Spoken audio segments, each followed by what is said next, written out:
दूसरी ओर मन दूसरा तर्क करता है कि यह भावुकता है।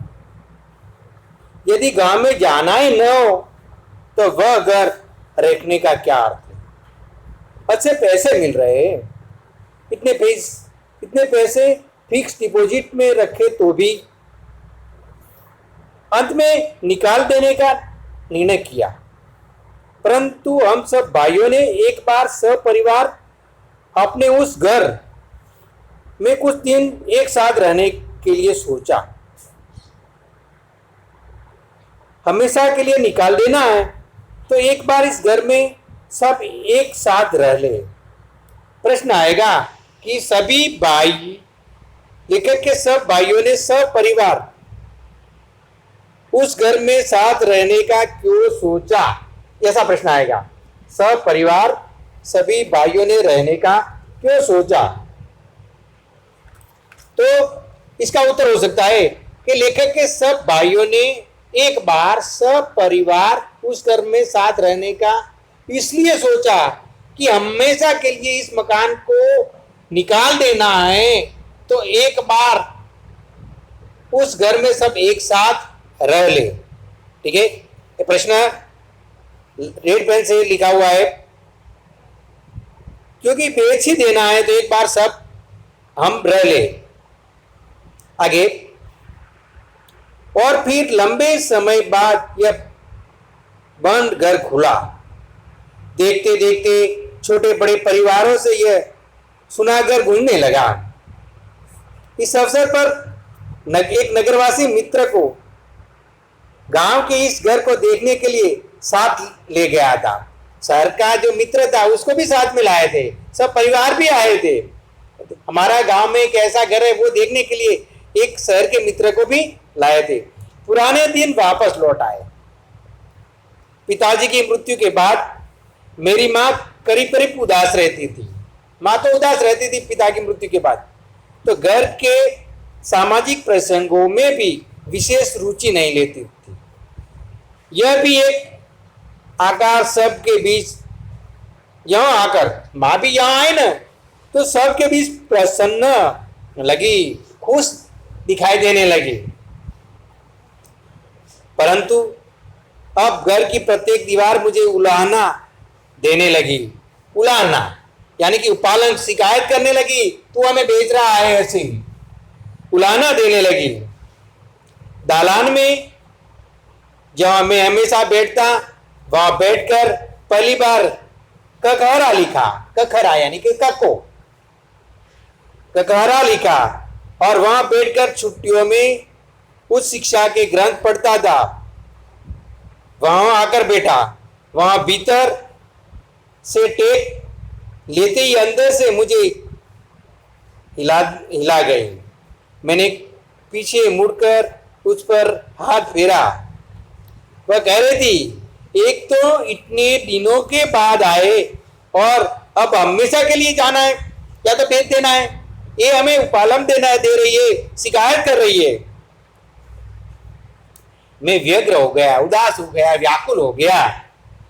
आंगन में घाट बिछाकर बैठ गया। अब वहां खाली नान थी, खूंट थे, गमान, गुजराती नान का मतलब गमान, खाली नान थी, खूंट थे, परंतु डोर डंगरे नहीं थे। परंतु अब उस ओर देखते ही मानो सब साथ रंभाने लगे। मैं एकदम खड़ा हो गया, शून्य आंखों में भरा हुआ आंगन देखता रहा। घर यह खपरेल कितने सारे चौमासे में इसका संगीत सुना। और वहां तोरण के बीच मेरी बहन, नीचे मेरी बहनें विवाह मंडप में बैठी थी। वहां दादा दादी और पिताजी की अस्थियां बंधी थी। ऐसा लगा कि मेरा गला रूंध गया हो, गले में अब कुछ बोल न सके, ऐसा हो गया है। घर के अंदर के कमरे में गया, बंद जर्जरित कमरा अधिक मुखर गया है। आनंदित हो रहा हूं कमरा, दीवारें भी आनंदित हो रही हैं, ऐसी लगने लगी। पिछली दीवार की एक जाली में थोड़ा सा प्रकाश आ रहा था। एक समय वह हमारा अनाज भरने की मिट्टी की कोठिया और पिटारे से भरा रहता था। एक जमाना था, घर में मिट्टी की कोठिया थी, पिटारों से भरा रहता था। वह अब तो सब तो कब के निकाल दिया, परंतु अभी भी कोने में दही पिलोने का बड़ा मटका, मंथनिया कहते हैं गामडा में गोली के छाछ बनावाने, कोने में दही पिलोने का मटका, खूंटी पर लटकी हुई रस्सी, हाँ यहां जन्माता मेरी संतानें भी अब बीच खंड में जब हम खाना खाते थे वहां होकर दालान में आता हूं। मेरी अकेली माँ बैठी है, सब इस समय उधर उधर है। देखता हूं कि बूढ़ी माँ रो रही है। माँ को कम दिखाई देता है, कम सुनाई देता है। अब अधिक दिन निकाल सके ऐसा भी नहीं है। अब माँ अधिक दिन निकाल सके ऐसा भी नहीं है, नहीं लगता। मैंने पास जाकर पूछा, यह क्या तू रो रही है माँ? और वह जोर से रो पड़ी। यह घर, बस इतना ही वह आंसू और हिचकियों के बीच बोल पाई। पिताजी के अवसान के बाद के समय यह नहीं रोई थी, परंतु इतना माँ उस समय रो रही थी। धीरे धीरे हिचकियों के बीच उसने कहा, यह घर मैं जी रही हूं, तब तक मत निकालो। मैं अब कुछ दिनों की मेहमान हूं, किंतु फिर तुम लोग जो चाहो। परंतु मां, तूने ही तो कहा था, मां को कहने लगे, मां तूने ही तो कहा था कि घर बेच दो, अब तू रो रही है, अब क्या करें? कहा होगा, परंतु वापस यहां आने के बाद, नहीं मुझे इसे तुम मत बेचो। इसका रोना बंद नहीं हो रहा था। मां को रोता देखकर मुझे दुख तो हुआ, परंतु आनंद विशेष हुआ। लगा कि उसका हृदय अभी जीवंत है, उसे अभी जगत में जीवन में रुचि है। हम तो मान बैठे थे कि अब तो मां बस दिन गिन रही है, परंतु घर के प्रति इसका यह गहरा राग। ठीक है, प्रश्न आएगा कि लेखक को क्यों लगा कि मां का हृदय अभी जीवंत है? लेखक को क्यों लगा कि मां का हृदय अभी जीवंत है? तो देखो, मां घर बेचने के से इनकार करती है और रोती है, हिचकियां भरती है। मां को रोता देखकर लेखक को दुख हुआ, परंतु आनंद विशेष हुआ। लगा कि उसका हृदय अभी जीवंत है, उसे जगत में जीवन में रुचि है, घर के प्रति उसका प्रेम है। ये सब देखकर लेखक को लगा कि मां का हृदय अभी जीवंत है। समझ में आया? घर बेचने की बात पर मां रो रही थी, तो ये देखकर लेखक को लगा कि मां को जीवन में रुचि है, घर के प्रति प्रेम है। ये सब देखकर लगा कि मां का हृदय अभी जीवंत है।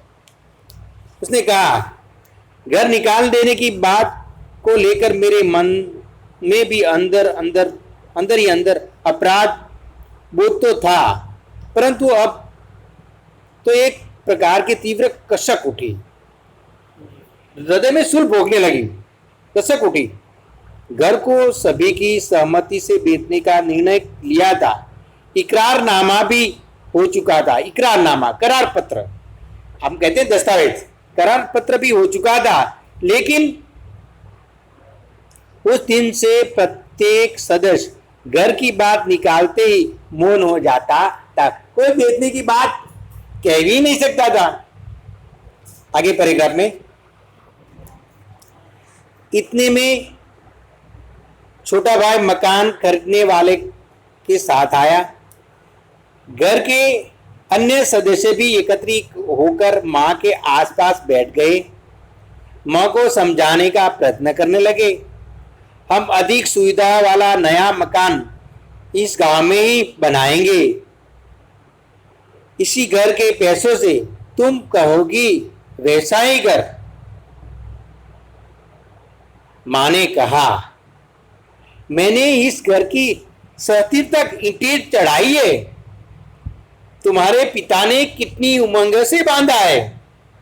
इसीलिए मेरे जाने के बाद भगवान करे तुम लोग महल बनवाओ, परंतु यह घर तो। छोटा भाई समय की नजाकत यानी कि परख, समय की परख समझ गया।